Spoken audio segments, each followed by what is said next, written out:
আমরা সেই আবেগ ইনশাআল্লাহ আগামীকাল আমাদের দেখা হবে ইনশাআল্লাহ। আমরা তাকে একটিবারের জন্য আমরা দেখতে চাই। আগামী দিনের গণতন্ত্র ফুল হতে হবে আমাদের দেশনায়ক তারেক রহমান। যদি কথা বলার সুযোগ হয় তাহলে একটি কথা বলবো যে প্রিয় নেতা, আমরা 18 বছর আপনার জন্য অপেক্ষা করছি। এই বাংলাদেশ আপনার জন্য অপেক্ষা করছে, বাংলাদেশের মানুষ আপনার জন্য অপেক্ষা করছে।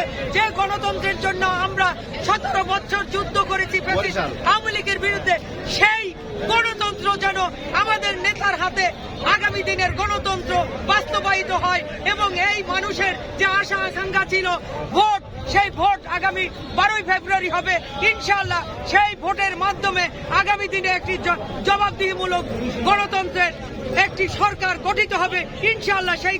সেই সরকারের প্রধান হবে আমাদের দেশনায়ক তারেক রহমান। 17-18 বছর থেকে বাইরে আছে, জীবন যাপন করছে, এরপরে সেই প্রধানমন্ত্রী হয়ে যান, তাহলে